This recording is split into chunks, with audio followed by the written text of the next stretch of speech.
Joining me now from Southern California, Republican strategist with Golden State Consultants, Ashley Hayek. Ashley, I requested of you a list of what you think are the most compelling of this bunch of Democrat candidates.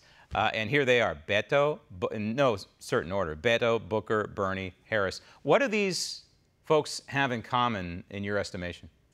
So, first of all, what they all have in common is, number one, they bring up the Mueller investigation because that was how they were going to take down the president, so they thought. And the second thing they have in common is they all want to raise your taxes. So if you are enjoying the Trump economy, that will be threatened under the leadership of any one of these four candidates.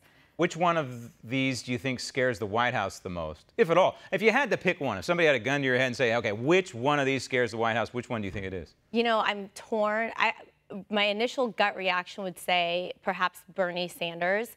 Joe Biden right now is actually polling ahead in the Fox poll and in a couple other polls of Bernie Sanders, but Joe Biden kind of falls into that Al Gore, Hillary Clinton establishment type candidate. So he's very defeatable, whereas Bernie Sanders, it's hard to say where that's going to fall. So he has his base locked down and he has the opportunity to expand, and he also has the advantage of having a large pool of campaign finance resources. Robert Francis Beto O'Rourke, let's look at him first.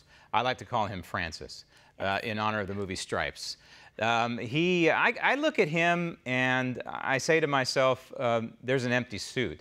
I think what he's running right now, and some of his constituents, by the way, the people who are supporting him, are actually compelling him, trying to compel him to come up with some policy instead of these platitudes. I call it an ambiguously bucolic campaign he's running right now. At some point, he's got to get specific, doesn't he?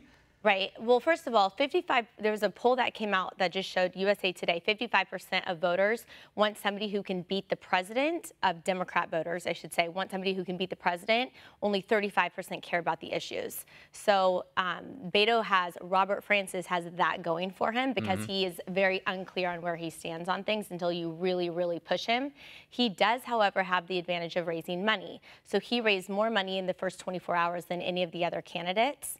And I think that he has the appeal of being that Obama-like candidate, likable, approachability, if you will, but really he's super shallow, and I think he's going to run out of runway. So in other words, Democrat voters would support Attila the Hun if they thought Attila the Hun could beat the president of the United States and knock him off. That's pretty clear. Cory Booker, that Attila the Hun, Spartacus, he also, to me, is running a rather vague campaign, very, very light on policy. He seems to be almost acting the part, very, very, in my opinion, phony and disingenuous. Do you think he can connect with Democrat voters and deliver what they're looking for?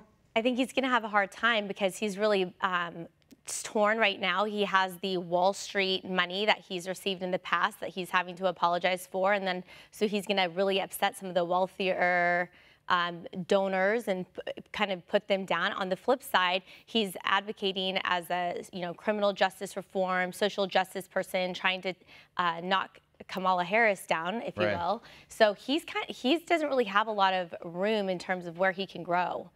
All right, I got one more. I got time for one more. And that's Senator Bernie Sanders, the Marxist socialist from Vermont, as I like to call him. He is heavy, heavy on policy, but so far, he seems to be running a campaign of I told you so. In other words, building off of 2016 when he said Medicare for all and nobody thought Medicare for all would happen, and all the other Marxist socialist policy ideas he has, they are coming to fruition. Free college, for example. But this campaign seems to be built on yesterday's news, if you will. It is, and he doesn't really have very many accomplishments, right? Like, he's been a senator, and that's it. Yep. And like I said, it kind of goes back to where the taxes will go completely up under him. It will kind of be the extension of the Green New Deal when he starts rolling out more of his policy, and the base just really does not care about policy. They want someone who's going to win, and I think they see that attractiveness or that coming from Joe Biden more than Bernie Sanders. Yeah, I think if it's Trump v. Sanders, it's Trump in an absolute total landslide. I'm out of time, Ashley. We'll hit on the other ones another day. Thank you. Sounds good. Thanks. Want to see more videos like this? Click on the link below and subscribe to One America News on YouTube, and call your cable provider and kindly demand that One America News is added to your lineup. Call and subscribe today.